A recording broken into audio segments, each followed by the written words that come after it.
Sorry. What's going on here?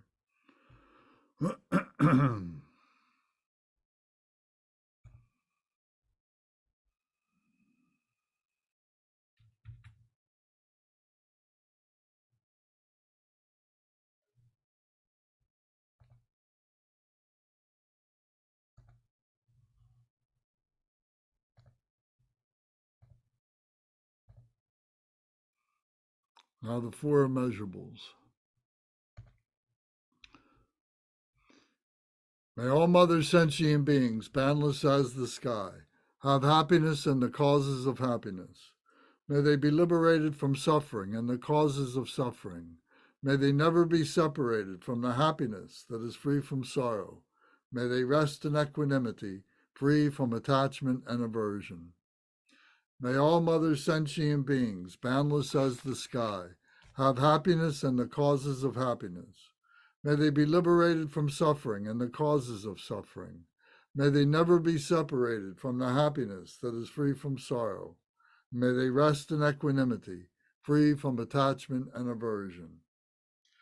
Manam kadam yam pesem chantam she dewadang dewe gurdang dempar jurchi. Dugnal dang dunal gi gudang drawar jurchi. Dugnal me pe dewadang mi drawar jurchi. Nay ring shak dang ni dang drawe dang namla ne pa Georgie.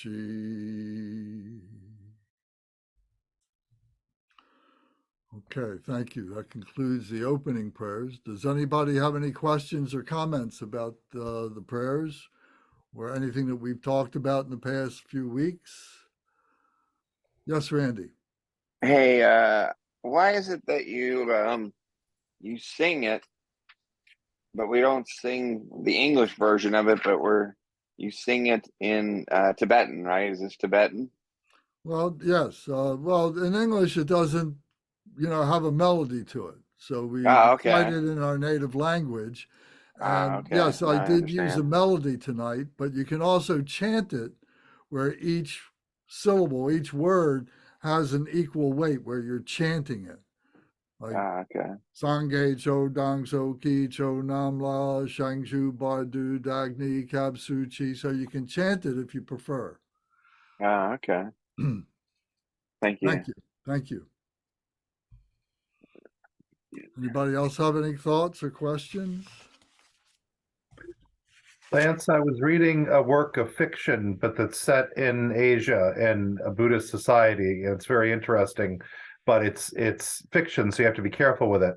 And one of the characters talks about vipassana meditation and how it's hard and it's difficult in the same way that aerobic exercise would be. Can you tell us a little bit more about that? And is that on point? Vipassana is what you're saying? Vipassana. Vipassana. Yeah, it's pronounced different ways. It's Yeah. spelled different ways. Um, Vipassana is translated as insight meditation. So it's about 5 meditations in of the stages of meditation. And what comes before it is calm abiding meditation, shamatha meditation. So the calm abiding meditation is where, just like it sounds, our mind is being rested. We're trying to establish no thought. Thoughts that come, we just let drift right through us and so on. So we're not stopping, thoughts and trying to think about things. In Shama and Vipassana meditation, thoughts are coming up and we're making a distinction between what the thoughts are. Are they thoughts that are everyday mundane thoughts and they can be marginalized and they can be written down and say, I'll deal with this later. I have to make a phone call or something like that. Or is it a thought that has a dharma relationship about something about, where we are in the progress of our being on the path? And it means that we need to pay attention to it. We need to analyze it. We need to be able to use our logic and to use our experience to understand what that is. So that insight is being able to recognize the difference between those two types of thought, and then the investigation that proceeds with the deeper meaning of what that thought that arises. So the insight is that. Thank you. So it's a little bit further along, like I said, in our progress, but it's very, very important to be able to deal with that. And everything that we're doing is laying the foundation to be able to have the conversation with ourselves, to be able to analyze those insights, to be able to recognize those insights. Thank Does you. that make sense? Yes. Thank you. Okay. So we'll be talking more about that next cycle, about the stages of meditation. Is going to be part of our discussion, and practice. We'll include that in our practice. Okay. Anybody have anything else? Zara, good evening. How are you? Jerry, I see you made it. Good. Hi, Lance. I'm happy to see you. I hope you're feeling well. Thank you. I am, and I hope you are too. Okay. So I'm going to start with our talk tonight, and our talk is going to be centered around what we call the six perfections, or the six paramitas. The word in Sanskrit is paramitas. So this is fairly advanced, and so the question is, why do I present this to you now as, an advanced topic, but yet we're, in the beginning stages, or the middle, intermediate stages of being able to understand the Dharma? Why am I presenting it to you now? And the answer to that is really quite simple. And that is, as we're growing up and we're meeting different people, we're going to different schools, and we're experiencing different things. And through those experiences of maybe going to the doctor's office, or going to a hospital, or maybe going to uh, a military installation, and seeing, how the military operates, seeing how the Army or the Navy or whatever operates, or something like that, or going and seeing something on television, or maybe in person, going to a scientific place where they're doing scientific experiments, or maybe it's space exploration or something like that. All of these things become inspiration for us to be able to say, oh, that's a path I would like to follow. I'd like to be a scientist. I'd like to be a space astronaut. Oh, I'd like to be a military person. Oh, I'd like to be a doctor or a lawyer, or whatever it is. And so it becomes a point of being able to expose ourselves, expose each other to what our possibilities are.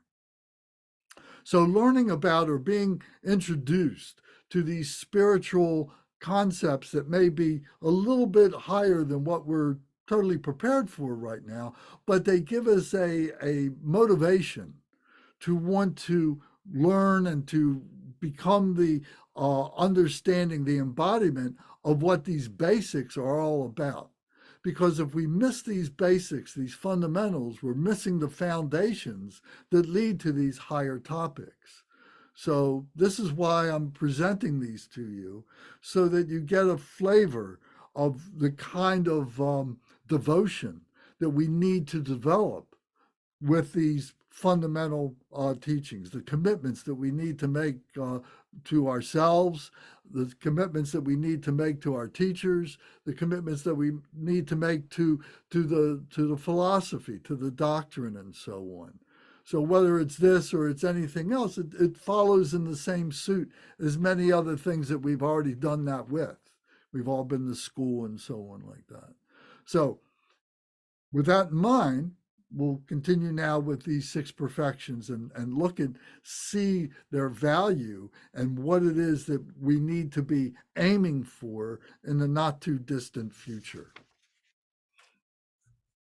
So these six perfections are developed through what we call the three mind trainings.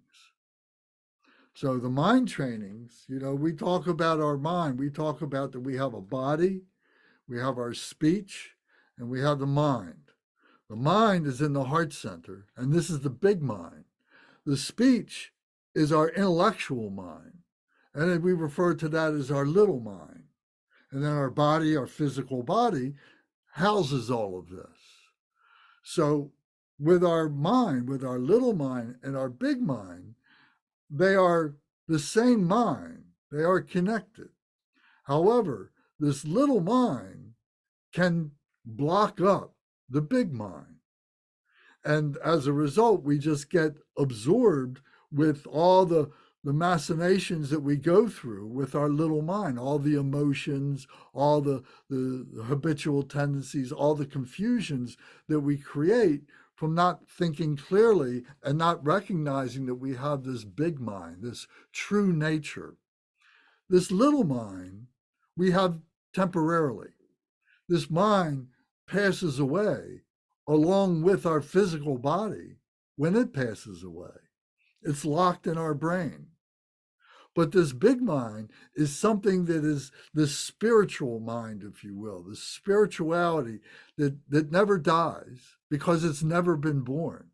It is what is the continuum, as an example, as a word that we use of this vibration that we are part of, that is running through us all, that is running through everything that we know, everything that we see, this vibration.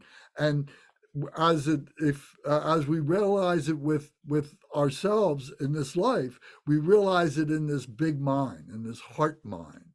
And this is where our love is. This is where our compassion is, our joy and our equanimity. This is where our spirituality is. This is where our bodhicitta, the word bodhicitta, the holy enlightened mind is. So it's coming to recognize that. And the way we recognize it is through the intellect. So what that means is we have to break through all those blockages that are causing this little mind from recognizing the big mind. The big mind's happening all the time. It's indestructible. But this little mind, confuses things and interferes with this becoming our who we are. So these three mind trainings are the mind training of the body, the physical aspects of our body as it relates to our big mind. Also is our body of speech. The second body is the body of speech. So this is our intellectual mind now that we are looking at in concert with this spiritual body, with this big mind body.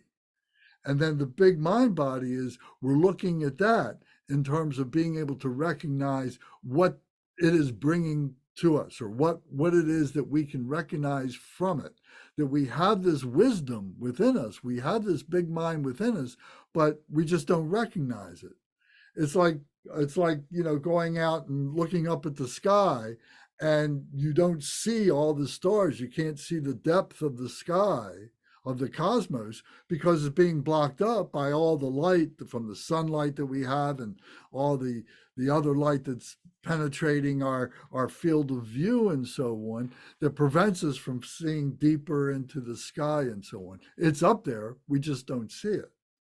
So coming to terms with that. So these three trainings of the mind leads us to the perfections of being a human being.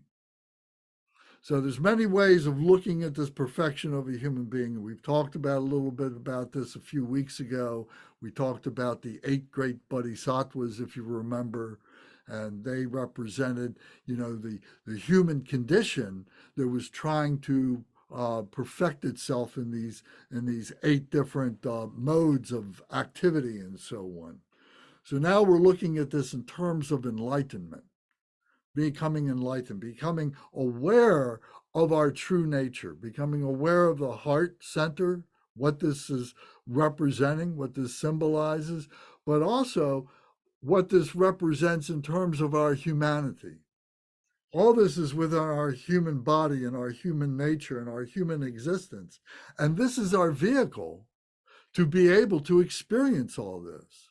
If we didn't have this life, if we didn't have this human life, we wouldn't be able to experience this at all. So we now need to be able to use our humanity, recognize that that is what leads us to our perfection of being a human being, of being a complete human being. So remember, I've used this analogy many times, and I'll repeat it again because it's so important. Plus, there's some new people with us tonight. But it's very easy for us to recognize that we have this physical body. It's very easy for us to recognize we have this intellectual body.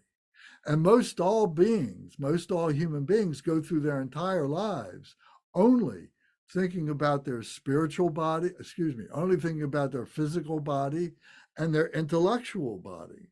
The physical body, they want to look good, they look in the mirror, they primp and take showers and comb their hair and do all the things that they need to do. They wear proper clothes and so on, so that they make a good presentation for themselves in the face of other people and so on, and to be able to have a place in society and like that. So we spend so much time going to the gym, exercising, make sure that we're healthy, going to the doctor, doing proper things and so on physically with our body. So many people are really absorbed with that. But then we have our intellectual body. And we develop that by going to school, by receiving lessons, by practicing different things, what our vocations are, what our avocations are, what our hobbies are, and so on. And we develop, our speeches, we develop our languages, we develop our careers, all these different things. Our relationships are all product of our intellectualism and so on. So many people, that's all they think about is just their physical and their intellectual. However, we have a third body, and the third body is our spiritual body. We're all spiritual beings, whether we recognize it or not. It's there. But when we can recognize it, then we find that it is like our the true nature that we have, that we've always felt that we have, that we want to be able to make stronger. And it becomes like the third leg of a stool. If we have a two-legged stool, our physical body and our intellectual body, it won't stand by itself. You can't balance it very well without it being falling over or something. But if you have a third leg, if you have your spiritual leg, now that stool will remain stable.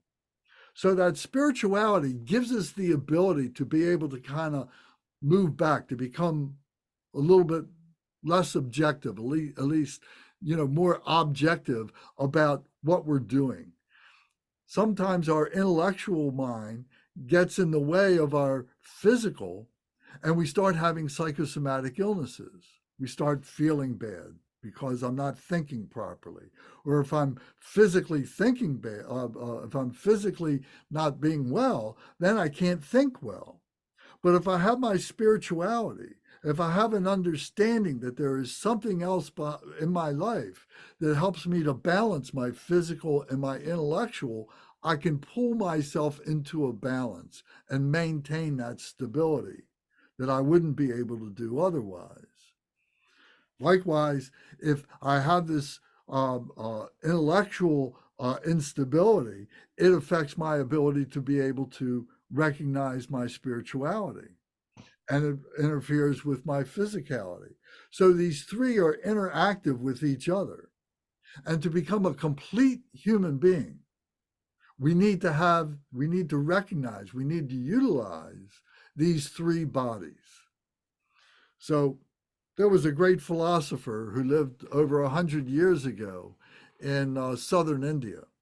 You may have heard of him. His name was Sri Aurobindo. And Sri Aurobindo wrote a great book called The Divine Life. And in this divine life, he articulated the Superman. And the Superman, he used that term, the Superman. And of course, this includes super women, so, but 100 years ago, the Superman, and this was a being who had a really good body and took care of his body and had a really good mind, and he took care of his mind. But he really had a great spirituality as well, and he developed and he took care of that. And this became the Superman, who was able to withstand so many forces, negative forces, confusing forces that happen in our everyday lives, the Superman. So this idea was either intentionally or accidentally co-opted, I don't know really, but in the 1930s in America, the world was going through this Great Depression, but in America, it was really bad.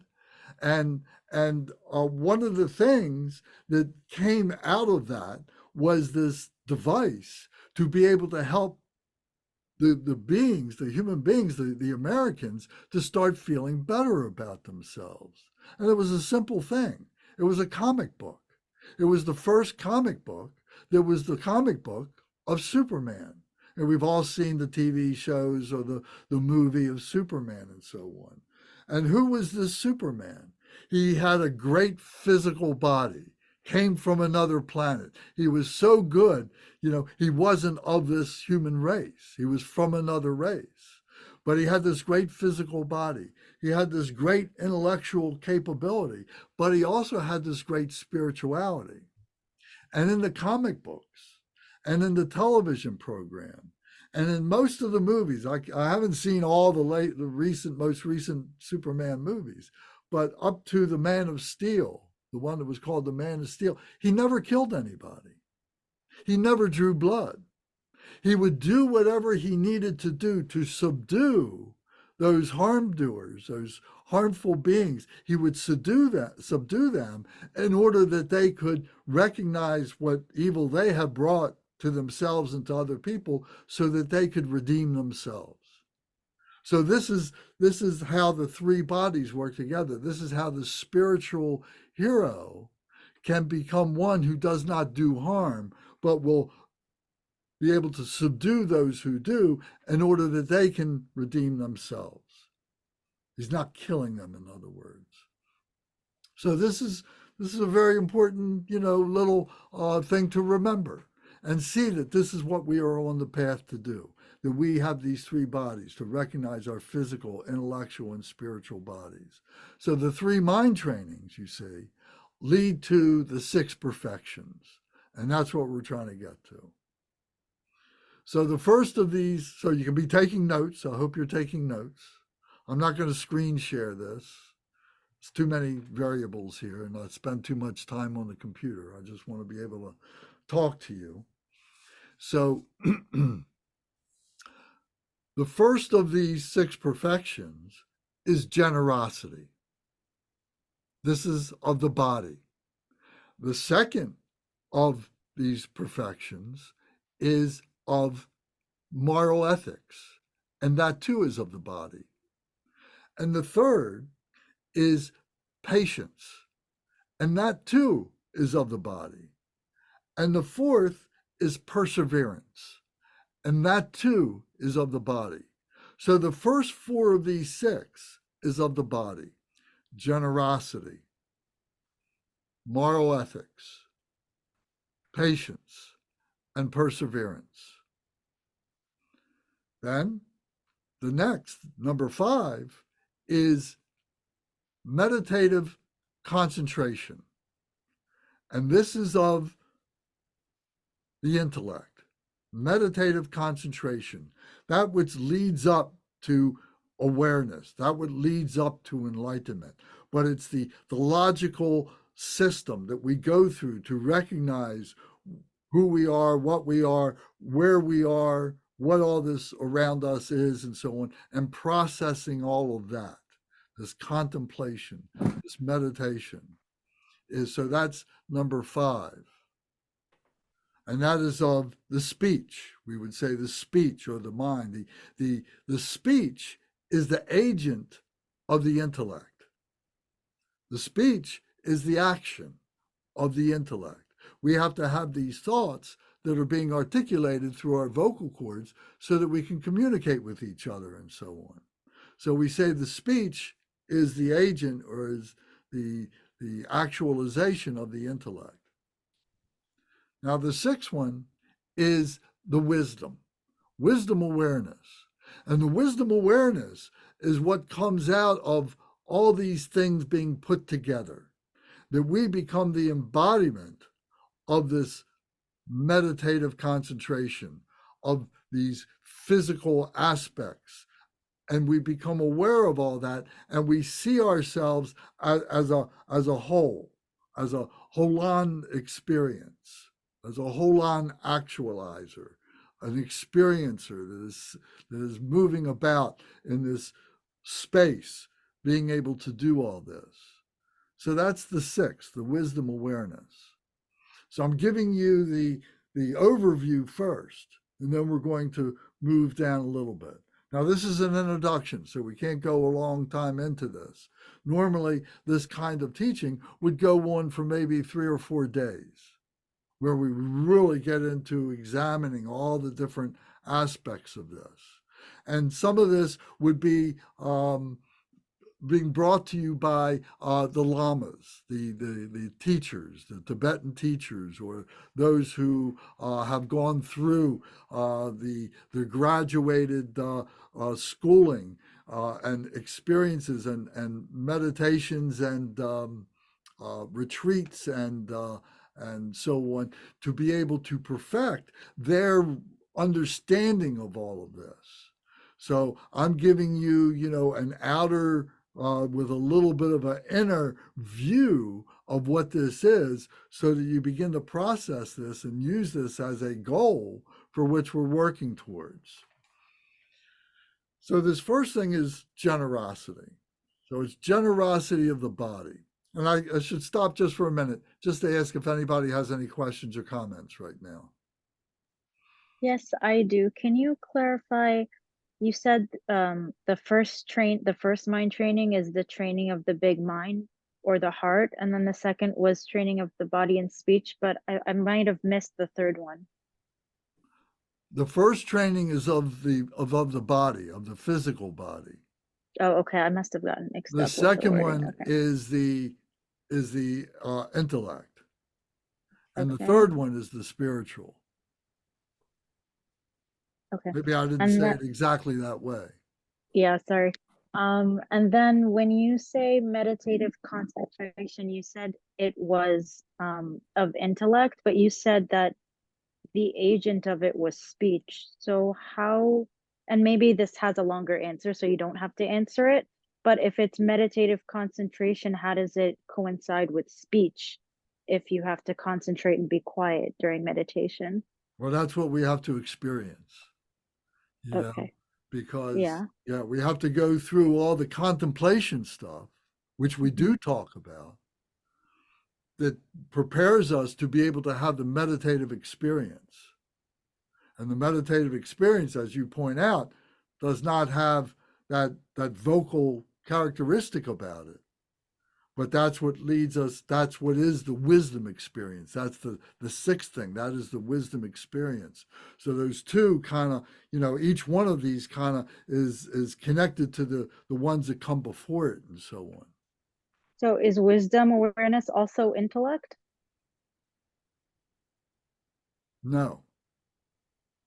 The intellect articulates it, but as best it can teach us the process to get there. But to be able to articulate what that experience is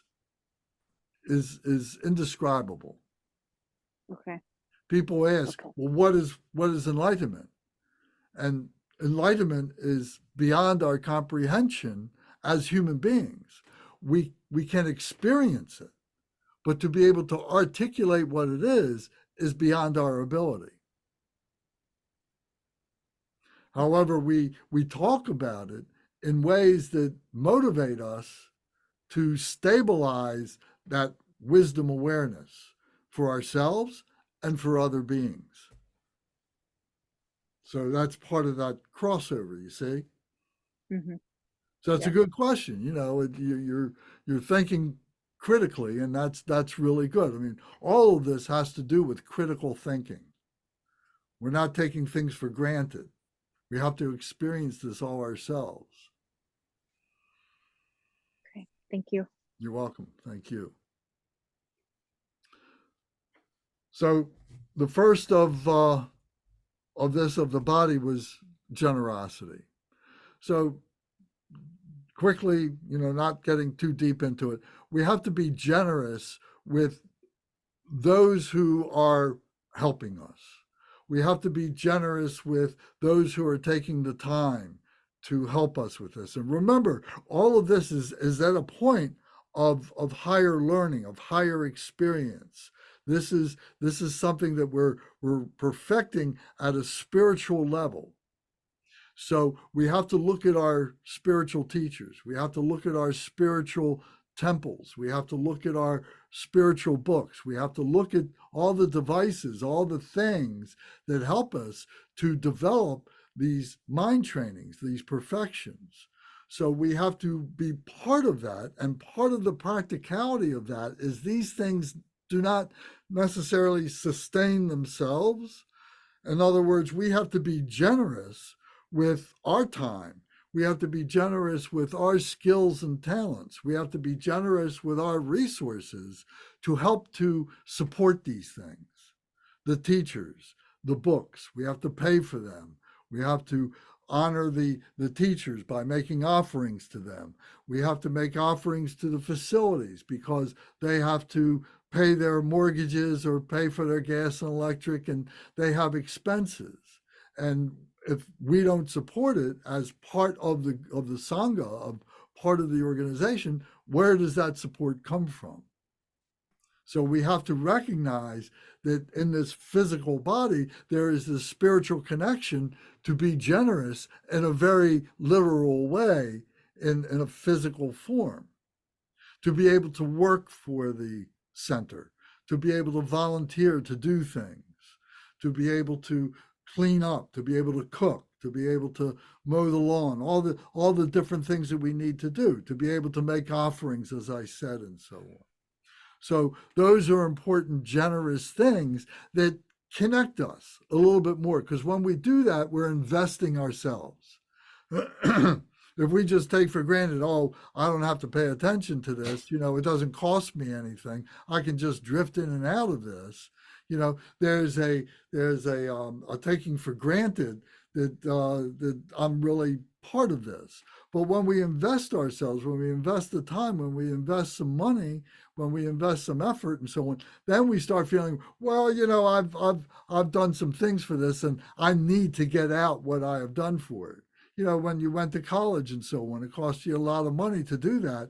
And when you were skipping classes, you were only cheating yourself, and you were wasting your money.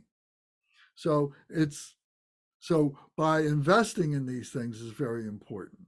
So that's more like an outer generosity. It's an outer generosity. Then after that comes that we begin to, again, support the facility by helping, doing things within the facility, doing those things. But then the last thing, the third thing, is really supporting the Lama, supporting the teachings, supporting the teacher himself by making offerings to them. By, again, the teachers, and who I'm talking about now, are these lamas, are these gurus, these monks who have come from Tibet by way of India or wherever, who have completely dedicated their lives to be able to teach the Dharma. And the only job they have is to teach the Dharma. And they will go wherever they can when they are requested to come and teach the Dharma. And the only means of income that they have is through whatever we can give them. So they are making an investment in us, in their time and their efforts and their wisdom and so on. But there also is an investment in compassion, investment of compassion, of wisdom, and of joy, of equanimity, of bodhicitta in us. And that we are taking that wisdom, we are taking that bodhicitta, we are taking that knowledge, and we are practicing it. We are putting it to practical experience. And this is the greatest generosity that we have. To know that you have received these teachings, and to be able to honor the teachers, to be able to honor the teachings themselves, the books and so on, by taking up the practice. And when we do our dedications, that we are thinking, we are being mindful of those teachers and dedicating that the merit that we are dedicating to others, we are dedicating in the name of the compassion that those teachers have shown us. And that we are taking that compassion and we are having compassion for others because we then become teachers of others. It's part of the process.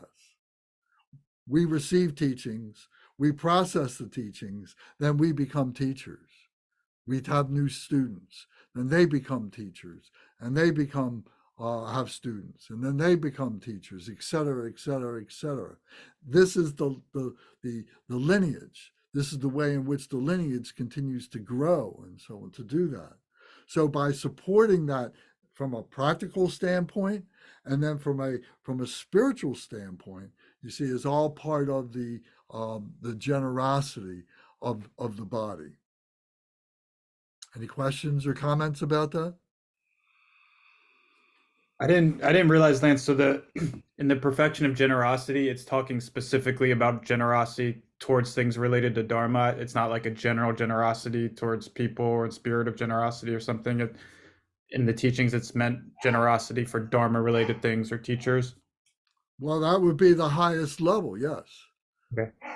Yes, but there is that middling level where you are dedicated to helping other people and so on like that, just by helping a lady carry her bags to her car from the grocery store or something like that.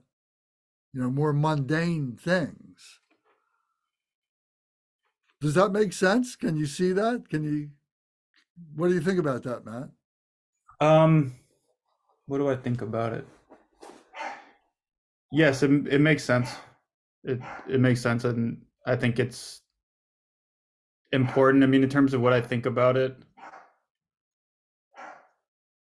I don't know. There's something that I agree with it. If you want me just to be honest, like kind of how it hits me, there's something about it that's like the perfection of generosity is giving to the teacher that has like a certain feel to it. I don't really necessarily think this, but where it's like this almost cultish thing of like, okay, the perfection that'll get you enlightened is giving the teacher something. I don't think it's in that spirit. I don't actually take in that spirit, but that's some of how it hits me too. When I'm like, oh, like the generosity is for things related to the Dharma. I don't know. Well, it's an interesting word to use, the cultism, and that what's another word? The charismatic, the charismatic teacher and so on like that. They don't need it. They don't need that kind of devotion for themselves because they've already have some degree of enlightenment already. But what you're doing is you're respecting that. It's a respect thing. And you are giving yourself enlightenment by being able to say, I'm not important. I'm just letting this throw through me. And my energy is not for myself. My energy is for the enlightenment of other beings. This is the dedication. If it was aimed at only the teacher, that would be very much cultism. The way I understand cultism anyway. The way I would define it, that there's this charismatic leader who is leading this cult, and we're just following that person, and there might be some who say that the Buddha was like that, but Buddha was only teaching us. The Dharma was only the method that he discovered enlightenment for himself. He couldn't give you enlightenment. All he could do was give you the method that he achieved that enlightenment.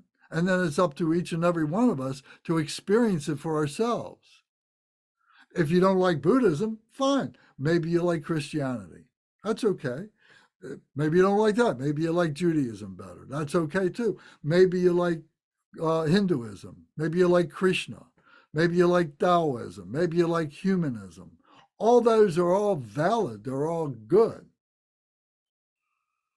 But it's recognizing that there is this lineage of that we're paying respect for, that we're being generous to, and we are giving not just credence, but we are giving credit. It just wasn't me thinking about this. I'm the product of many, many other teachers and so on like that. No, I agree with what you're saying. So remember, all this is all part of the contemplative process. Yeah. So you're hearing it maybe for the first time, but now you have to process it into how you experience it yourself. So it's healthy to look at these things and analyze these things. Okay, so does anybody else have a comment or question? I'm thinking about what Matthew was saying and that great courage and being, really honest and forthright about what he was thinking. And I'm reminded of one of my heroes, Alan Watts, who on a houseboat in Sausalito would, I don't know what $50 or $100 cash on the barrel, and you could show up and hear him talk from his houseboat. And, I feel like either you can do it that way and you can pay the guru for his time and expertise, or it's a free will offering. But either way, I think it makes sense to support the community. So just Yeah, I agree. I do agree. Yeah. Thank you. Yeah, and one of the things we do at Dharma Surya and any of the Buddhist centers that I know about, it's always free. Nobody is demanding that you pay money as a fee or something like that, and you're going to be refused, the teaching if you don't come up with the money. It doesn't work that way. And we're all volunteers, and so, but yet, it's up to us to, I don't need the money. That's, I worked all my life and everything, so I could have this freedom not to have to depend on what other people give me to be able to do this. Alan Watts would have made us pay. And there's a lot of others that would, and they've got 2 or 3 Rolls Royces in the garage and stuff like that. I'm a big fan I of know Alan that Watts. about Alan Watts. I love his writing. That's I don't guess I'm disappointed, but I guess he has to live too. Well, I'm not going to disparage other teachers and what they say, and he has a good reputation, so I'm not going to disparage that. But And just to be clear, I do agree. Like, wasn't implying like there's something weird going on. Just how it hit me, and I'm actually a big proponent, especially in our culture. Like, we need to be supporting these things too, and like we live in a capitalistic culture too. It's not like there's other things in place like in other cultures where the culture as a whole is supporting different things. Like, this is the norms of the culture that we live in and need our support. But there's just I'm going to make another point here, and that is, the East and the West coming together. I mean, Buddhism has only been really strong, particularly Tibetan Buddhism has only been really strong in the West only in the last 50, 60 years. Before that, you had to go to Tibet to get it, and then it was very difficult to get in to get it. So now, because of the diaspora, we're able to come together and so on. In the East, this is part of their culture. When the Eastern people go to the temple, the first thing they do is to make offerings to the temple and to the teachers, to the lamas. They just make those offerings. Then the teachers, they will begin their teachings, and they usually begin that by asking you, well, what do you want to know? You ask me the question, I'll give you an answer. But if you don't ask a question, they're just going to sit there and meditate. So that's in the East. Now in the West, the teachers have to give the teaching. And then at the end, then the Western people line up to give the offerings if they feel as though the teachings were worthwhile or not.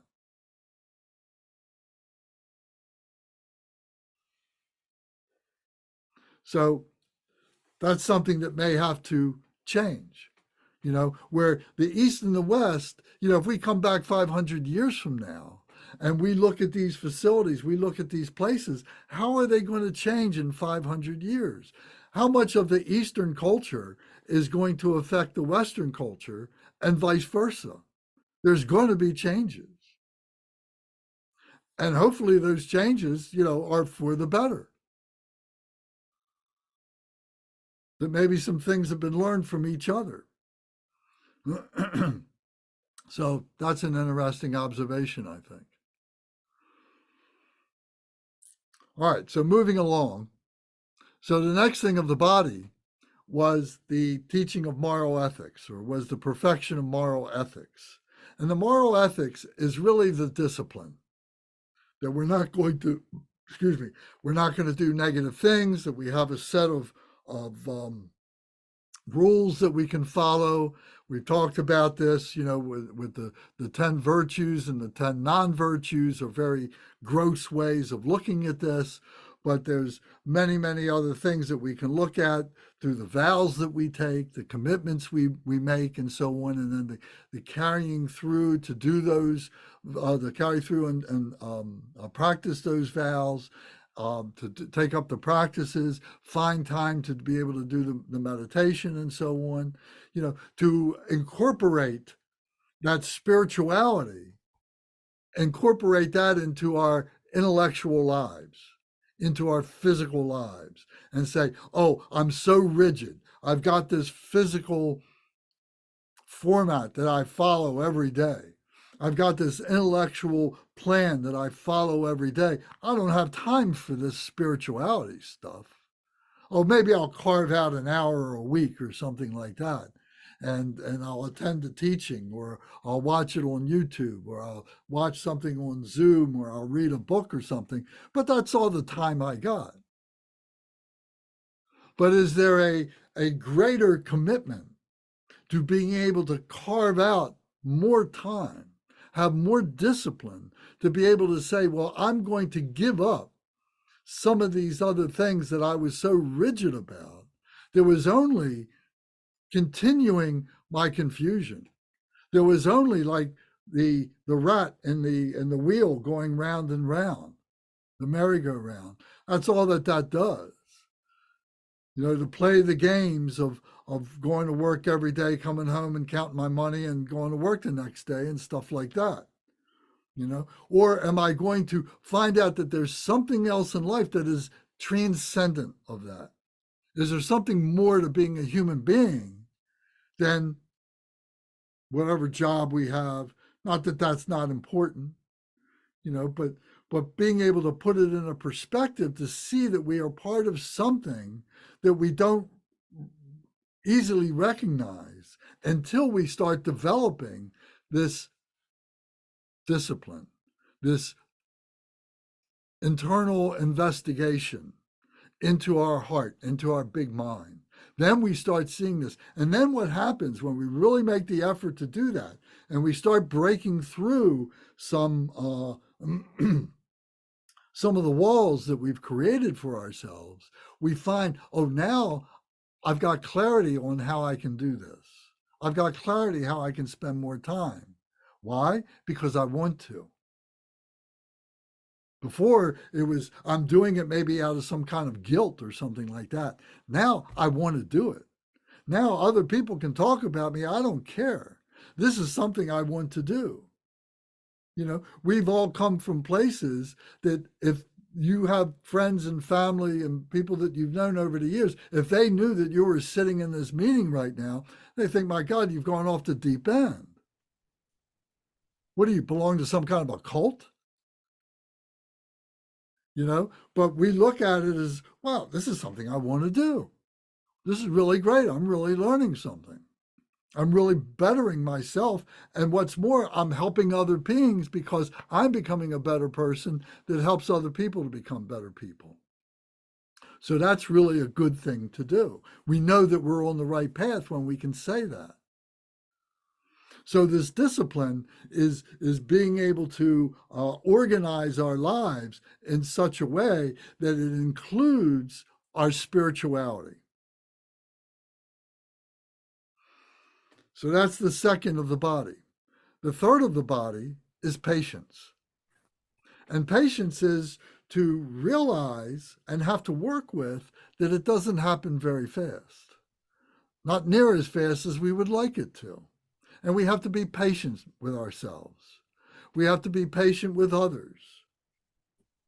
We have to recognize that there is a system, but the system is kind of working, to change those things that we've had ingrained in us, not just in this lifetime, but in prior lifetimes. Things that we have brought, these propensities from past lives that need to be modified, that need to be updated, that need to change, and we need to have patience for ourselves. And this is an expression of compassion, that we have compassion for ourselves. We have compassion for others, that they're not doing the things that they want to do. Maybe it's the person who's coming at you very angry that you didn't do this or you didn't do that, or they want you to do this. They're making you feel guilty or something like that, or they're trying to hold you up for some money. We have to think of them with compassion, that they have an illness within them that they don't recognize, but we're seeing the symptoms of that illness. Does a doctor, be judgmental about a patient who comes to them with all these symptoms of some kind of disease, whether it's a physical disease or an intellectual, emotional disease? Does the doctor sit them down and say, oh, well, you're sick because of all these reasons, and why should I help you? No, instead they look right through that. They say, I'm not going to judge you, but I'm going to try to help you to recognize those causes of those diseases. Maybe here's some medicine. Maybe the medicine is just the knowledge that you've been responsible for the system of the state that you're in, and you need to change by way of your own contemplation, your own rethinking things, but having compassion for them, having patience for them to work through those changes. Because it never happens just one time. You never have one conversation. It's many conversations. It's limitless conversations. And you can see that it may start off as a series of conversations that kind of fade away. And you say, oh, well, that person's gone. But then a year later or 2 years later, all of a sudden, that person appears again. And they say, I fell off the wagon for a little while, or I was practicing by myself, and now I'm back for a refresher. So if we didn't have patience for them and we started thinking bad thoughts about them because they weren't coming to your sessions as regularly as you thought they should, and you condemn them for that, who's that hurting? It hurts you, but if you became disparaging and talked to other people about them or something like that, then that spreads around and that becomes bad news for other people. And that becomes more bad karma, bad actions, harmful thought, divisive thought, gossip, and so on like that. So the point is, we need to have patience. We need to have compassion for ourselves. And this element of time, we have to let time fade into the space. Time is one of our inventions, is a human invention. And we need to be able to recognize that time is mutable, and it's just artificial separations of space, and we do it naturally as we become more spiritual, because spirituality has no boundaries. And that's one of the things that we learned very early on in investigating spirituality, is that it has no boundaries. It has no, you don't have to be in a special place where only if I'm in this place can I attain a spiritual awareness. I can be anywhere. I can be here, close my eyes and think I'm halfway around the world. Or I can be in another planet, someplace else, if that's where I want to be. time and location are completely human inventions that are mutable. So that's the third of the perfection of the body. The fourth is perseverance. Perseverance means that we have to keep at it. We have to keep moving forward. We have to have a momentum of moving forward. There may be times when we're going to go in circles. And we need to go in the circle to be able to logically look at all the possibilities, all the parameters, all the myriad possibilities of what this investigation is all about. We may need to experience that. So it seems like sometimes we just spin around in this circle for a time. But we have to realize that that's what we're doing. And at some critical point, we may need to say, I got to get myself off of this circle. I got to move forward. So we need to have the diligence to be able to do that. We need to be able to use the resources that we have. Maybe it's our teachers, maybe it's our brothers and sisters, maybe it's the books that we read, maybe it's our own personal contemplations and meditations that allow us to be able to do that. But we need to be able to do that. We need to recognize that there will be times, especially in the beginning, for the first number of years or whatever time you want to place on it, but there's going to be times when we move backwards, or we just completely stagnate, or we completely stop. And then we have to have compassion for ourselves again. We have to have patience for ourselves, but we have to realize that that's what we've done, and then we have to restart the process again. So it's like a decision chart. Decision chart, you got those blocks, and you got an arrow coming down from the decision up top, and you come, well, here's your decision. Is the answer yes or no? If it's yes, you go down to the next decision block. If it's yes after that, you go down to the next one. But if it's no, you got to curve around. You got to come back to the decision block that was before that. Y'all know what I'm talking about?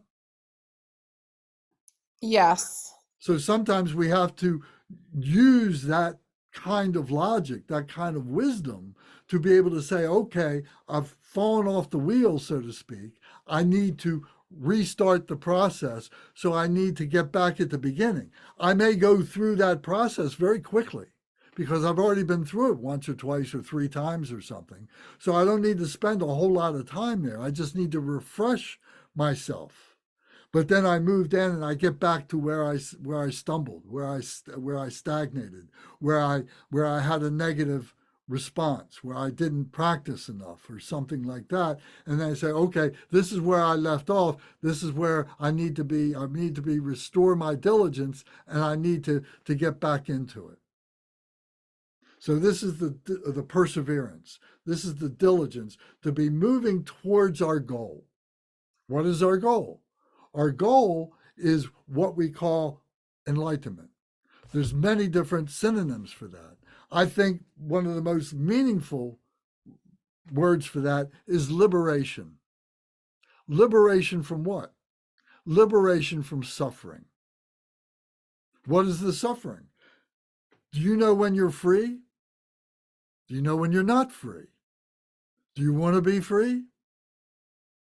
Or do you like being enslaved? Are you enslaving yourself? Did you create this life for yourself? Are you the architect of this world that you have for yourself? Have you had to engineer all these different stages that you've had to go through to maintain this lifestyle that you're on? Do you see that there were decisions that you could have made way back when that would have had a totally different outcome, and you'd be on a totally different path than you are now? Is that good or bad? Would that have been more free or less free than where you are right now? But to be able to see that what we all want, what all sentient beings want, is freedom. And that what they encounter is the suffering that impedes on that freedom. and to liberate ourselves from those impediments. That's what we're trying to do. So it's characterized in many ways in the Buddhism. It's very illustrative and articulate in being able to be able to intellectualize what all that means. But it is stimulated by the experience of freedom. And can we sit on the cushion? Can we go during the summertime and sit on the beach? Can we go and be on a boat on a lake somewhere and be fishing or whatever it is that we do and have that moment of freedom, have that moment of liberation, have that moment of euphoria, whatever you want to call it, that says, man, why can't I be like this all the time? I got to go back to work. I got to do all these things. I got to go back to my family. I got to go back to my friends. I got to go back to my house. I got to do all these things again. Why can't I be free from all that? Why can't I have something to do that is more meaningful to me, that allows my freedom to manifest in a more wholesome way? That I am a human being. I have to accept that I have 30 or 40 or 50 years left to live. And how am I going to do that? Am I going to do it in a mode of existence that is going to allow my freedom to be exercised, to be what I radiate, to be who I am, instead of being the one who is constantly being confronted with challenges and frustration and unhappiness? Where do you find your happiness? There's degrees, I hope, that we all have happiness now. You know, and that's wonderful. I think that because where we are, who we are now, we're very fortunate beings to be where we are right now, to be able to be in this class, to be where we live right now, to be able to have the kinds of jobs that we have, and so on like that. We already have a great deal of freedom. Think of all the millions and millions and millions of people on this planet that have no idea of what it is to live like we do. They would think of us as being gods because they are so enslaved. They are so ignorant. They are so locked up with their own greediness and confusions and so on. We talk about this in the 6 realms of the human existence, the 6 realms of existence, the wheel of existence we talked about. So this perseverance is keeping ourselves moving forward on the path to liberation, to freedom, whatever we decide it is. And remember, it changes. The gift of being a human being is that we can change. And we're always changing. And to allow the change to manifest.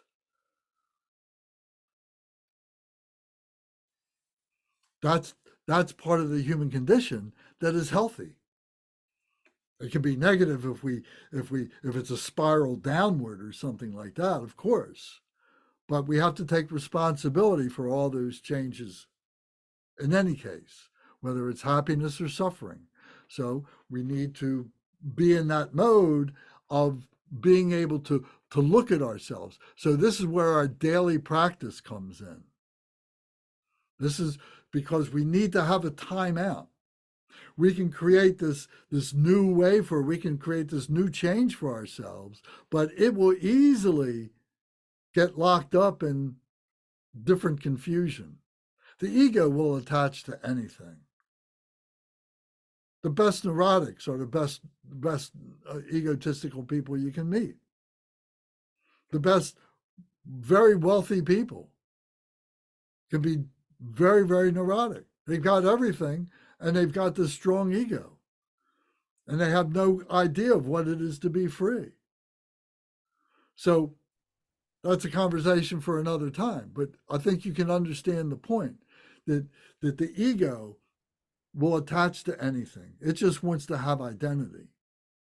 And what we need to do is to assign, to control our ego, give it a job to do, a healthy job to do, one that is for the benefit of the enlightenment of other beings, one that is a spiritual connection, one that has the three legs of the stool. Give your ego that kind of job.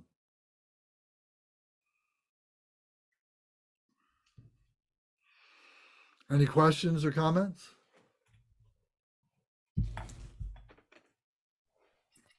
Well, I have, to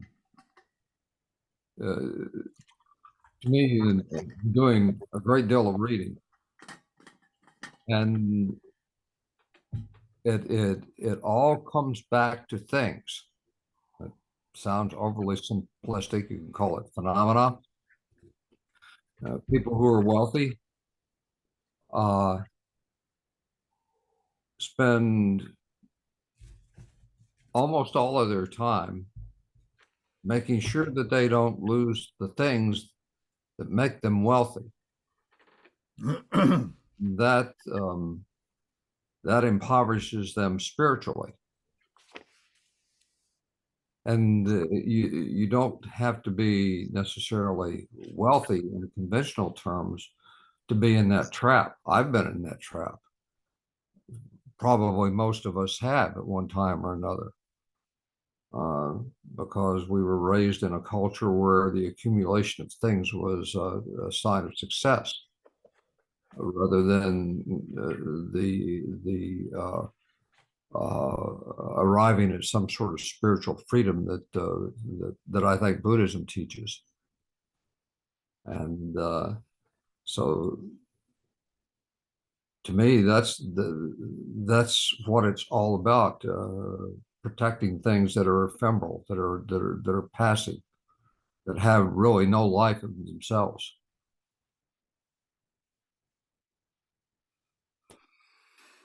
Okay, thank you.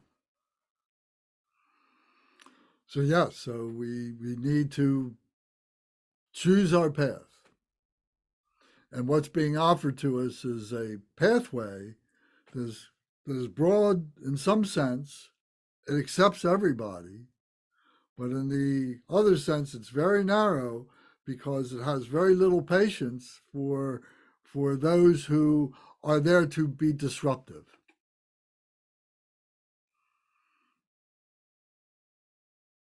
We do what we can, but there are times when people, we have to realize that we don't fit in or they don't fit in. And that's why we make judgments or we make changes with our friends and family. As we get on this spiritual path, there are people, I make friends pretty easy, but I have lots of friends that wouldn't believe what I do now. And you probably have that too. So the point here is that as we change, we are making a commitment, and we're happy to be by ourselves, but we find that we have a new family and friends of like-mindedness, of spirituality. It becomes our connection point. We can still have our friends at work, we can still have our friends at school, we can still have our friends with our family and so on, but we find that the conversations we have are, superficial by comparison. Do you have these kinds of conversations with those other people? Would you like to have these conversations with other people?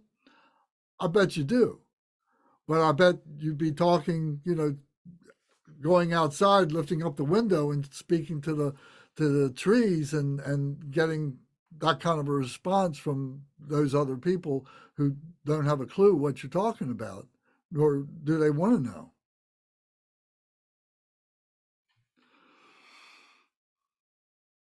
All right. Does anybody need a short break? I mean, a very short break, because I want to get on to the next topic. Can I make a comment? Sure. Um, I've I've been around religions all my life, and I never really fit in with anything, anybody, anywhere, in any way, shape, or form. So this is my end of the road attempt to find something that is going to bring me peace, and I'm very hopeful. And I just wanted to thank you for, including me in on this, and talking to you the other day. Um, and I didn't realize your generosity in providing your time. I'm sure it's hopefully everybody appreciates that, and because I know I do. And I wasn't quite sure what to think, at first, but um, I I'm hopeful, and that's basically all I can give you right now. Um, and thank you very much. I appreciate it. Thank you very much. I appreciate that very much. And I'm glad that you're here, Randy. Okay. So we just looked at the 4 aspects of the body for the mind training of the body. So now the mind training of the speech. So the mind training of the speech is meditative concentration. So this meditative concentration is a process. And we go through these stages of meditation to get there. So we have to look at the 4 thoughts that turn the mind to the Dharma. We need to look at the 4 vast immeasurable qualities of bodhicitta. We need to look at shamatha, calm abiding meditation. We need to look at vipassana, insight meditation. And then we need to look at generation stage of becoming the perfection. And then the completion stage of becoming the perfection, and then becoming the mind of the enlightened ones, becoming enlightened ourselves. So these are the stages of meditation that we need to go through. And each of these stages has a process of listening. First, we're hearing, the teachings. We're getting the books. We're opening up the books and we're reading the books. We're listening, we're reading. Then we are contemplating, we're processing that, we're thinking about that, we're studying that, we're breaking it down, putting it back together again, looking at what our preconceived ideas were about these things, and maybe be willing to be able to discard some things that we find to be in error. That there were some things that we've held tight on that we find don't have a place in this. And to be able to let our ego go, to be able to say, okay, I don't need to hold on to that anymore. I need to let that go. And once you do that, it's like, holding a bag of bricks on your back. Now I can let that particular brick go, and it becomes lighter and lighter as I let all those different bricks go. So, and then we become clearer and cleaner and freer and so on. Freedom is simplicity. We make our lives very complicated. The ego likes complication. It likes to have all these identity features, the clothes you wear, the cars you drive, the house you live in, kind of work you have. It likes having all of that stuff. But the life of a spiritual person is a very simple life. And if we're willing to accept that, if that's what we want, then we're on the right path. If we're not on that path, if we don't want to be on that path, well, then, there's other paths that can be very good, very happy, and so on. And that's fine. And we can talk about that. But we're on this path of simplicity. So to be able to do that, we have to go through this contemplation. So we study, then we have to contemplate. Then we have to put the book down. You know, we might read a page, we might read a paragraph or something like that.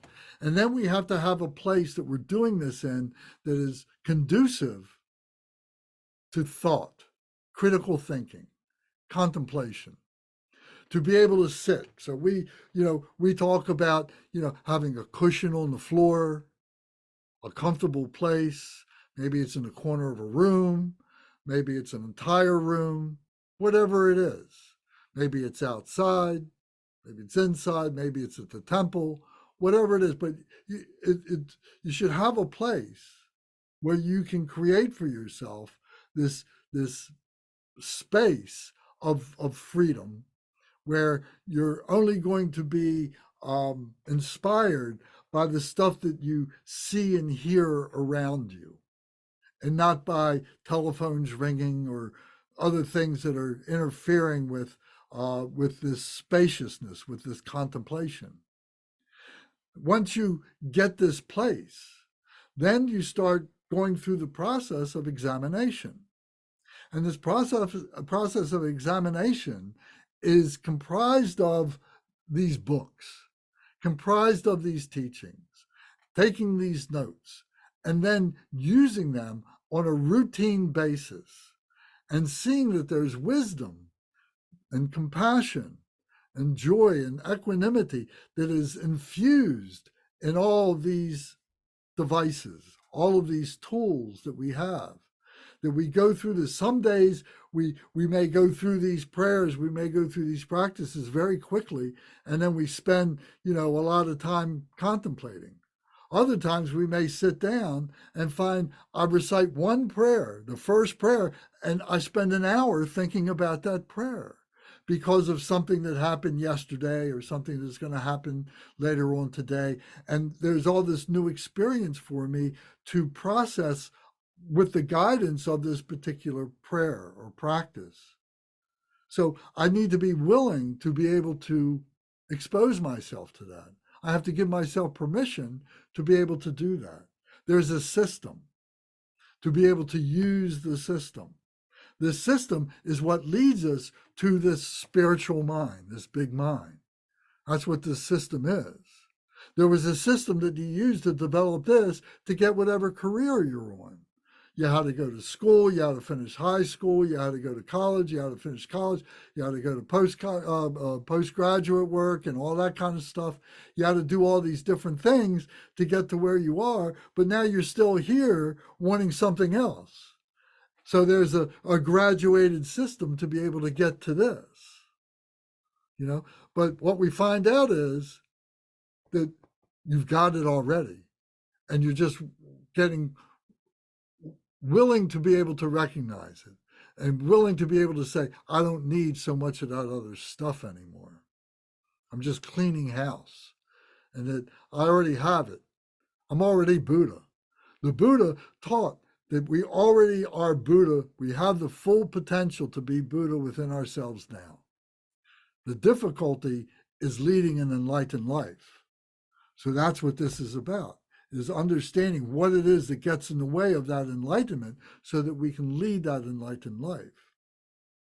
So this meditative concentration is that toolbox, is that method that we're going through to be able to do that. So part of it is using logic, part of it is using the critical thinking, part of it is cleaning house, part of it is just letting go of things and seeing what happens.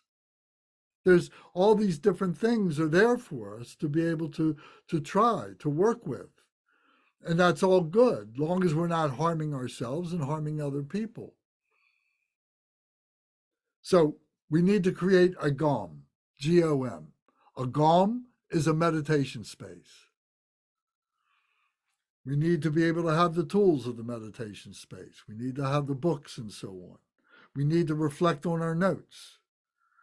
We need to be able to have a process of being able to do this. Keep records of what we do. Write things down. Maybe you can keep a journal. Some people aren't writers. They try and keep it all in their head. Other people write everything down. There's good and difficult things with both sides of that. whatever fits your lifestyle, whatever fits what you do is fine. But it's taking the time to be able to do this. So this concentration is an intellectual process where we are challenging ourselves and saying, well, now I need to know what this means, and to surround yourself with your books and maybe dictionary. We don't take for granted that we know the meaning of words. That sometimes we're reading something in one of our spiritual books and they're using a word and I'm not quite sure what it is. Maybe I've said this word, 100 times. I've read this word 100 times, but what does it really mean in this context with the rest of this paragraph or whatever? Maybe I better check it out. And I open up the dictionary and I look it up and I say, oh, here's what it really means. I had a misconception of what I thought it was. Now I've corrected that. There's a purification here in process, a purification of our mental misconceptions, of our intellectualism that has run away with itself. Our ego saying, oh, I got this sussed out, man. I don't need to learn anything anymore. I'm 40 years old or whatever. I've got a career. I've got 2 cars in the driveway. I've got this sussed out. So to have all this stuff in place, we go through this contemplation until we reach the point of exhaustion, that we exhaust our investigations, we exhaust our thinking about things, this particular aspect of things, whatever it is, and then we have this moment of clarity. We have this moment of relaxation. And that moment can be a finger snap. That moment could be 5 minutes. Who knows? Could be a minute. Could be an hour. Who knows? It could be a weekend where there's no attachment. There's no aversion. There's no emotions. Things just may be coming through our mind like this, and there's no stopping them. There's no reason to stop them. Oh, there's my mind doing those things again. Those mind thoughts, I don't need to pay attention. Everything's fine. I got everything I need in my house for this time. I don't need to worry about it. Everything is good. Everything is relaxed. That's the meditation. That's the airing your brain out, putting it up on the clothesline and just letting it air out. There's nothing there to stop the process of your intellectual mind, because what's open now is the connection with your big mind. And the big mind is love, is bodhicitta, is love for all beings, compassion for all beings, but not having that interrupt us. It's just who I am. People are suffering. I'm sorry they're suffering. I hope there's nothing that I've done for suffering. I've already worked that out to get to this point. My guilt is gone. And now, but right now, there's nothing I can do for them except to show them this bodhicitta, to radiate this bodhicitta. This meditation mind just becomes this radiation of pure light, of pure wisdom, of pure compassion, pure joy, pure balance. The metaphor for this is the sun. The sun is just burning light, burning heat, burning energy, with absolutely no expectation of any of that coming back for the sake of the sun to continue burning. It's just sending all this out to all beings. And it manifests life and so on as we know it. That we become like the sun, just radiating that light, radiating that heat. Being like the Buddha. This is the image of the Buddha. The Buddha is just sitting there in perfect balance, in perfect quietude, having no expectations. The Buddha will respond. The Buddha will respond to your questions. The Buddha will respond to input. But if not prompted, the Buddha will just sit there. Is perfectly happy just to sit there. It has no need to do anything else. And we have that within ourselves. To be on that path, to do that, is the path of the Bodhisattva. That's the holy enlightened being. Bodhi means enlightenment. Sat is a being. A sattva is a holy being. It's the holy enlightened being. That's a human being on the path to becoming a completely realized human being, an awakened one, which is the Buddha. That's what the definition of the Buddha. You could say it's the Christ. You could say it's God. You could say it's Krishna. You could say it's the way. You could say whatever tradition you wish to use to understand that. So that meditation, we experience on the cushion, so to speak, figuratively, but then we begin to become stable in it because we're doing it all the time, more often. And what started off as maybe being a half an hour now becomes an hour. And that becomes, oh, I can do that for a whole day. Oh, I can go to the temple and we're having a weekend where we do that, a retreat weekend. We're going to do that all weekend. And then, oh, during the summertime, there's going to be a 10-day retreat. I'm going to go on that 10-day retreat and I'm going to be surrounded by other people who are having the same experience as I am. They want to have this experience and I'm with them. And we kind of feed on each other. We kind of just all are free together. And I stabilize that meditation. And I find I can get in my car and I can drive and I can still be in meditation. And all the things that used to piss me off when somebody would cut me off in the car doesn't bother me anymore. Where I go into a store and somebody does something stupid, or says something, it just kind of goes right through me. I'm unaffected by it. But yet if somebody asks me for something or somebody's begging for $1 or something like that, I can reach in my pocket and I can give them something and I can answer a question or something like that. But I'm not going to go seeking things. I'm going to maintain my freedom.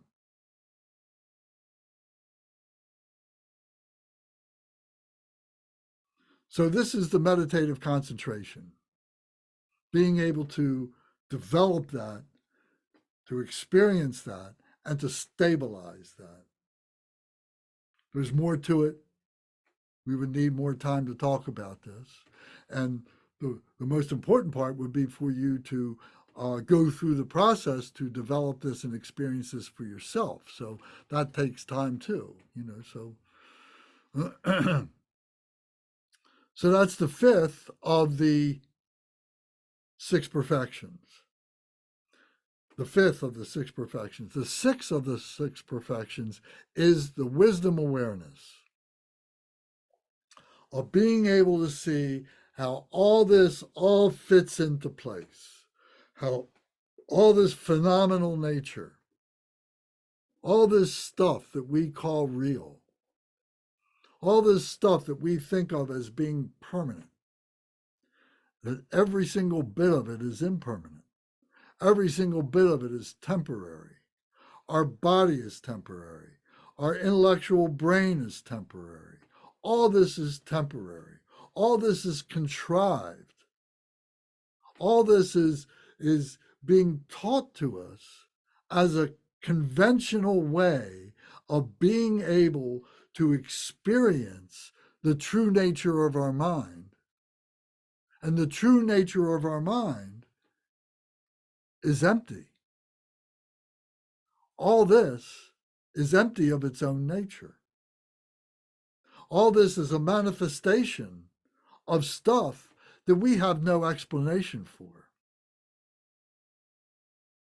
And this becomes part of that enlightenment. That as human beings, we have our limits. And at this point, we've reached our limit, but we accept it. We're not frightened by it. We have courage to maintain. We're not trying to make it more than it is. The ego is under control. We're at peace. We're in the quietude. I can relax. I can smile. My heart is smiling. My brain is just wide open. Everything's possible. The things that are not possible are practical things that we see. I don't want to do that. I don't need to do that. We begin to see all this wisdom awareness of realizing all this. For a human being to be able to recognize this is very difficult. The Buddha, Shakyamuni Buddha, this was his gift, who lived 2,600 years ago, that he experienced this and was able to teach his method to be able to achieve this. But of course, he wasn't the only one. Jesus had this. Moses had this. Krishna had this. I mean, all beings, there's so many beings of so many different cultures have had this. This isn't unique. It's not unique to Buddhism or Christianity or any of these other traditions. It's shared by them, and they have their own approach to this, their own system of the way to intellectually articulate that which cannot be articulated.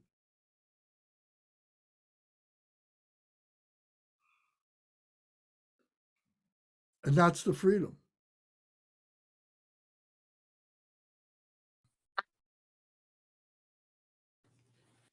Did somebody want to say something? Lance, what a great, I'm just more of just, I'm just loving this, all of this. It's great passion and insight. Thank you. Oh, you're welcome. Thank you. It's always great when you all are here, and you all we're brothers and sisters, and it's a lineage. We're creating a lineage of this immediacy, but at the same time, it's of this thing that is completely limitless at the same time.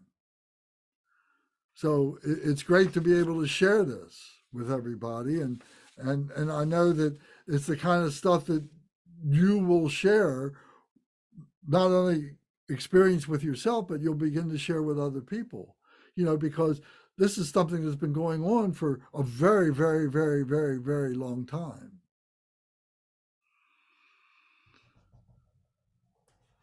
Lance, I had one point of clarification when about 10 minutes ago, you were talking about where people will slowly begin to increase their practices in other ways as they let go of other things they're attached to. You referenced like sitting in your house where you could just be and let the need to rush out and go do this or do that.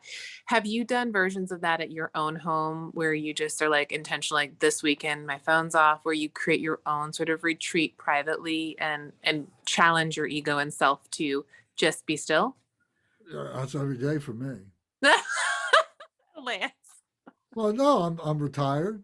I know. I retired when I was 62. I had a job, a very demanding job and everything. And I said, I'm retiring early because I want to spend the rest of my life being in meditation and being able to help other people to find it for themselves. Is it your opinion that it's impractical to do it before a certain age in our life due to the constraints of convention? Well, you can't qualify it that way.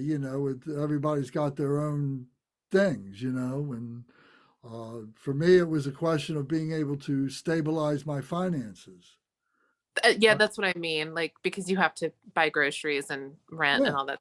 Yeah. So as to be able to get myself to a point where I could retire comfortably, but at the same time, I didn't push it to the max. I'm driving a 12, 13-year-old car and stuff like that. And I'm very happy with all that.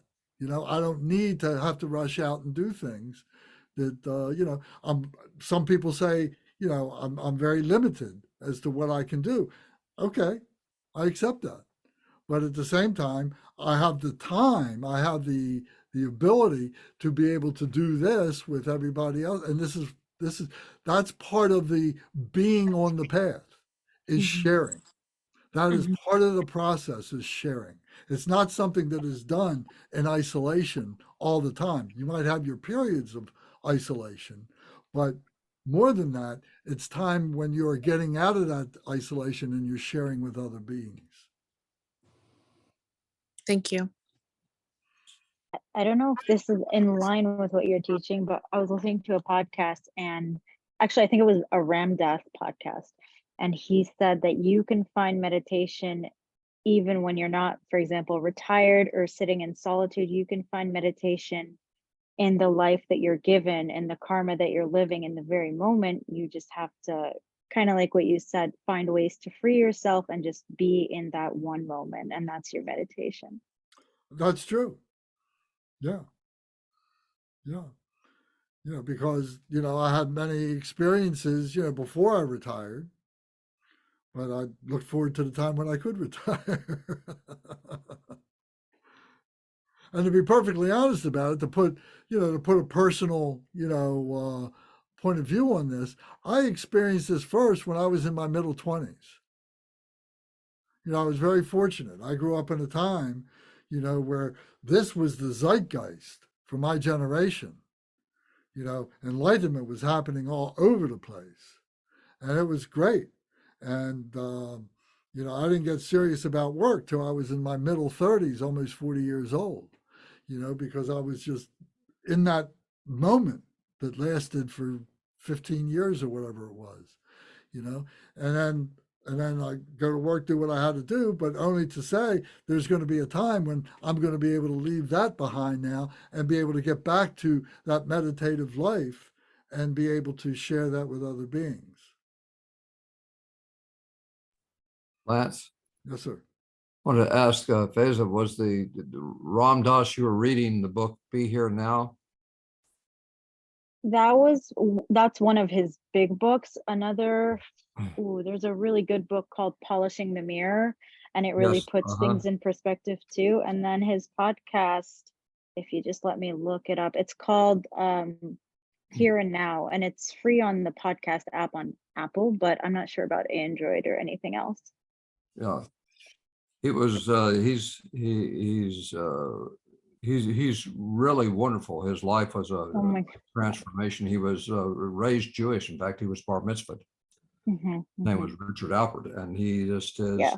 his life is a study in growth. So I'm glad to hear someone mention him. Yeah. I loved his books. Oh, I just feel so much peace and love just listening to him talk. He's really changed so much of my life. He was a big inspiration to me as well. Yeah. Yeah, me too. All right. So, does any other topics anybody want to talk about? Any other comments you want to make? Questions? We only have a few minutes left till 9 o'clock. I don't want to keep everybody later than we, prescribed. So, everything that we've been talking about basically can be found in the Jewel Ornamental Liberation in chapters 11 through 17. So Buddhism 101 is based on the Jewel Ornamental Liberation. So I recommend everybody get a copy of that. I have an outline book that I've written that extracts the main points of each chapter, which is very helpful.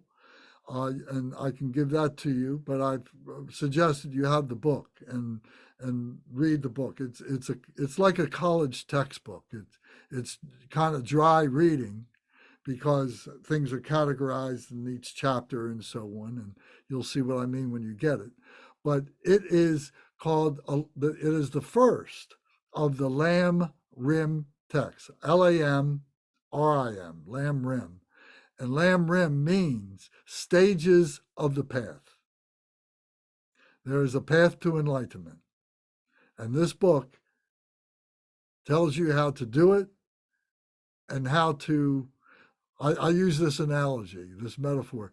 If you want to go buy a bicycle and you go into a store these days, they pick one out in the showroom, and then the guy brings it out in this flat box.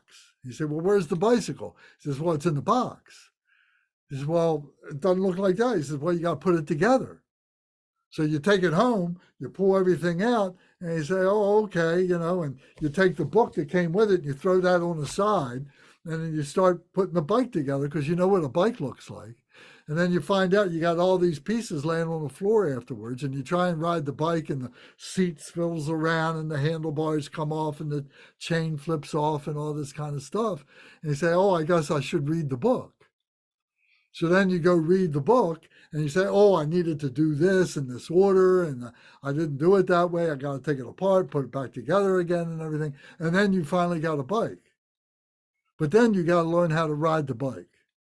So the Jewel Ornamental Liberation is the instruction manual to build that bicycle, which is your meditation enlightenment. But then it also teaches you how to ride the bike or how to be enlightened. So that's why it's so great.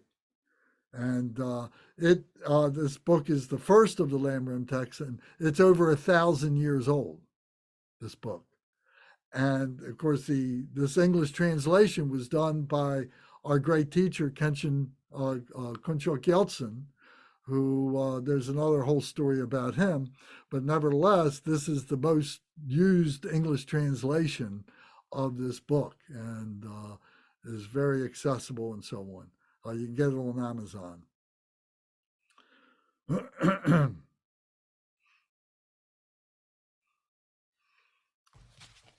So so we're going to be a little bit more literal to the book in the new series of 101 coming up starting in March.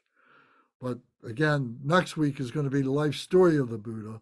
And please don't miss that, because it becomes a basis of understanding, of relative understanding a human being transforming into becoming an enlightened being.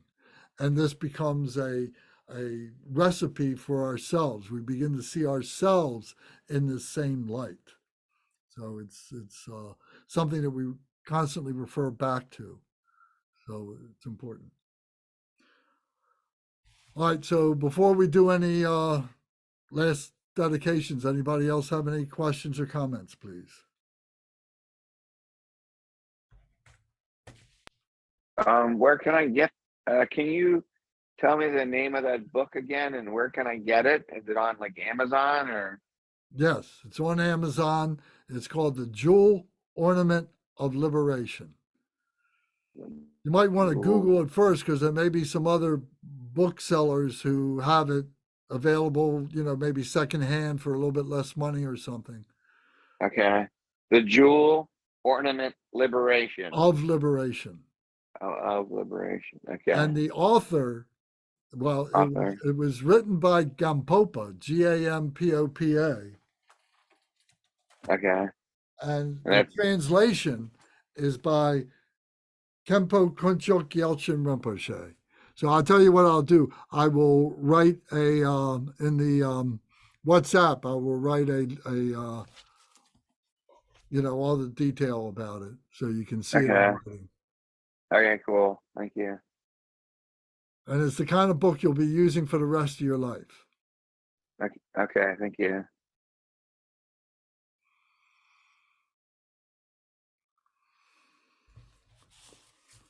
Okay. So unless there's something else, I'm going to go to the dedication prayers.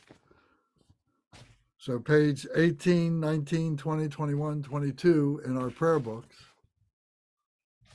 So now we've gone through the opening where we set our motivation was for the benefit of the enlightenment of other beings, taking refuge, bodhicitta. Now we've gone through the main part, was the teaching on the 3 mind trainings that lead to the 6 paramitas, the 6 perfections of being a human being. And now we're at the last part, the third part of our session, which is the dedication of whatever wisdom and merit that we have attained from this teaching. Now we are dedicating that to the enlightenment of other beings. We're not holding it for ourselves thinking, oh, I just had this teaching, I'm so much better off than I was. I'm doing this for the benefit of others. I'm just letting it pass right through me. And then that comes back. And then we're part of that continuum, that never-ending continuum that we become part of. So we read these prayers starting on page 18, in English only. Dorje Chang, Talopa, Naropa, Marpa, Milarepa, Dharmalor Gampopa, Pagmadrupa, and Lord Kompa, please bestow upon us the most auspicious blessing of all the Kagyu Lamas. By this virtue may I achieve the all-knowing state, and may all who travel on the waves of birth, old age, sickness, and death cross the ocean of samsara by defeating all enemies, confusion, the cause of suffering. Bodhicitta, the excellent and precious mind. Where it is unborn, may it arise. Where it is born, may it not decline, but ever increase higher and higher. I pray that the Lama may have good health. I pray that the Lama may have long life. I pray that your Dharma activities spread far and wide. I pray that I may not be separated from you. As Manjushri, the warrior, realized the ultimate state, and as did Samantabhadra, I will follow in their path and fully dedicate all merit for all sentient beings. By the blessing of the Buddha, who attained the 3 kayas, by the blessing of the truth of the unchanging Dharma as such, by the blessing of the indivisible Sangha order, may the merit I share bear fruit. By the virtues collected in the 3 times, by myself and all beings in samsara and nirvana, and by the innate word of virtue, may I and all sentient beings quickly attain unsurpassed, perfect, complete, precious enlightenment. May the teachings of the great Kompa, Ratna Shri, who is omniscient, Lord of the Dharma, master of interdependence, continue and increase through study, practice, contemplation, and meditation until the end of samsara. The dedication prayer by Lord Jigdan Sumgön. Glorious, holy, venerable, precious, kind root and lineage lamas, divine assembly of yidams and assemblies of Buddhas, Bodhisattvas, yogins, yoginis, and dakinis, dwelling in the 10 directions, please hear my prayer. May the virtues collected in the 3 times, by myself and all beings in samsara and nirvana, and the innate word of virtue, not result in the 8 worldly concerns, the 4 causes of samsara, or rebirth as a Sravaka or Pratyeka Buddha. May all mother sentient beings, especially those enemies who hate me and mine, obstructors who harm, misleading Mars, and the hordes of demons, experience happiness, be separated from suffering, and swiftly attain unsurpassed, perfect, complete, and precious Buddhahood. By the power of this vast root of virtue, may I benefit all beings through my body, speech, and mind. May the afflictions of desire, hatred, ignorance, arrogance, and jealousy not arise in my mind. May attachment to fame, reputation, wealth, honor, and concern for this life not arise for even a moment. May my mind stream be moistened by loving kindness, compassion, and bodhicitta, and through that may I become a spiritual master with good qualities equal to the infinity of space. May I gain the supreme attainment of Mahamudra in this very life. May the torment of suffering not arise even at the time of my death. May I not die with negative thoughts. May I not die confused by wrong view. May I not experience an untimely death. May I die joyfully and happily in the great luminosity of the mind as such and the pervading clarity of Dharmata. May I, in any case, gain the supreme attainment of Mahamudra at the time of death or in the bardo. Om, Ah, Hum. Om, Ah, Hum. Om, Ah, Hum. May my body, speech, and mind become inseparable with the body, speech, and mind of all the enlightened ones for the benefit of all sentient beings. Thank you all very much. I appreciate your staying with us for as long as you have tonight and during the past weeks. This completes the 8-cycle teaching of Buddhism 101, where we talked about practice and the wisdom path. Beautiful. Thank you, Lance. Thank you, Lance. Thank you all very much. Good night, everyone. See y'all. Good night, Thank everyone. you so much, Lance. It's been very informative. Good Thank night. you. Thank you. We'll see you Thursday night if you want to join us for Medicine Buddha. Okay, sure. Well, thank you. Thank you. Good And night. that booklet is really great. That I really liked it. I didn't realize you had written it, that you wrote that until I got to the end of it when I was flipping through it. I don't know what you call it, like the outline of the one where it has all the charts and everything. Oh, yeah. Yeah, it was really cool. I didn't realize that you had written that. It was pretty awesome. Well, good. Yes. So like that becomes a very helpful as a reference book. It is. Yeah. It is, because I'll forget, like, what is that thing in the body? What is that referring to? Yeah, it's Right. cool. Yeah. All right, man. I appreciate you. Thank you all. You're welcome. Thank you, Matthew. I look forward to some conversation with you. For sure. Yes. Bye-bye. So, thank you so much. Thank you, guys. All right. Bye-bye. Thank you, Gavin. Thank you, Karina. Thank you, Lance. Thank you, for all the Lance. It's been information. wonderful. Yes. We'll see you on Thursday. Well, very good.